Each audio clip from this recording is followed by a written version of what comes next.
What's going on, everybody? Welcome back to the channel. Over the weekend, I finally decided to rearrange my Marvel Omnibus, space everything out so that I wouldn't have any blank shelves. So that's a lot of forward-facing books. And I cleaned up the area, took a picture, shared it on Instagram, and I got to thinking about the evolution of this library and where it all started, where it came from. So I thought I'd share that with you guys today. And just to give you an idea of the space that I was in, this is my earliest Instagram post from May 22nd, 2014. Over 9 years ago, and I had all the slabs on the walls. I have the fat heads on the walls. Actually, I got a video here so you can see I had some pretty good keys here. I had some Silver Age keys, some bronze stuff. I had some modern variants, some Spider-Man keys, but kind of a regular back room, blackout shades on the wall and everything. So that's the space I was in. And then you can see the first omnibus that I ever got. It was July 2nd, 2015, The Amazing Spider-Man Volume 1, and I didn't have anywhere to put them. I just had those slabs on the shelves. Eventually, I got a bookcase, and here's my first omnibus shelfie, if you want to call it, from July 31st, 2015.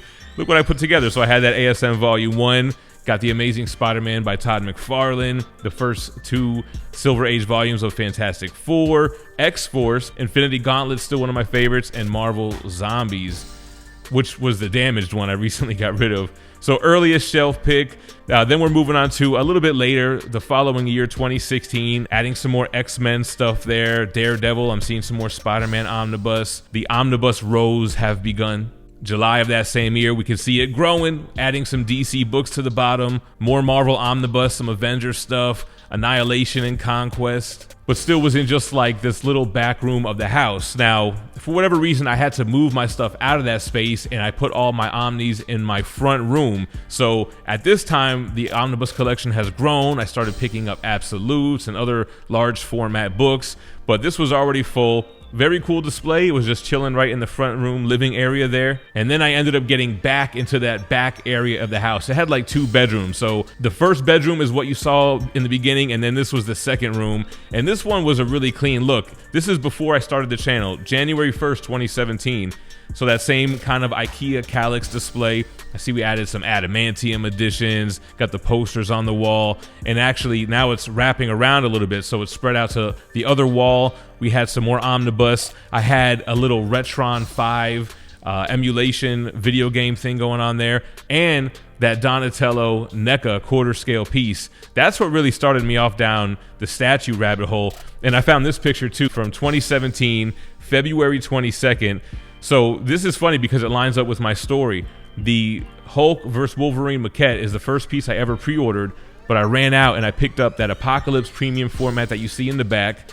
But what I didn't remember is that I also ordered the Sabretooth and Wolverine premium formats. They all 3 came at once. So this would set off a chain reaction, a whole other video that I want to do of the statue collection evolution. So that room was before we ended up moving and we bought our first home.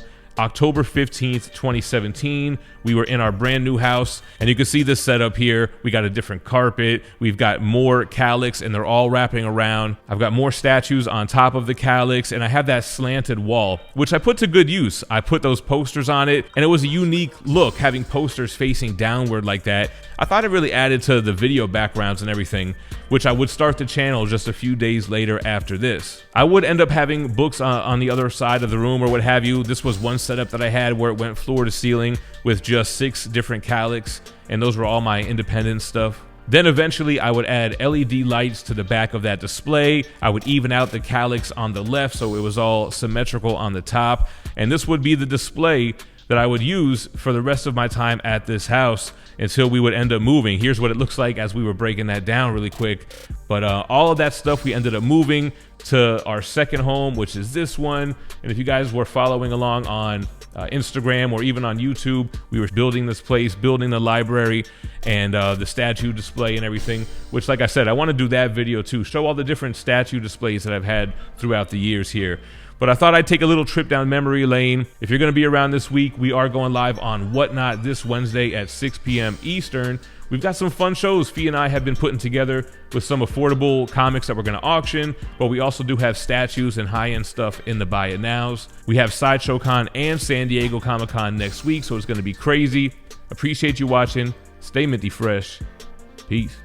Big thanks to That Spider-Man Booth for sponsoring this video. They have a monthly subscription box which gives you 5 comics, $100 retail value for just $50. In addition to that, you'll get a variant that's exclusive to this box. For August, we have White Widow issue number 7 with a cover by Sabine Rich.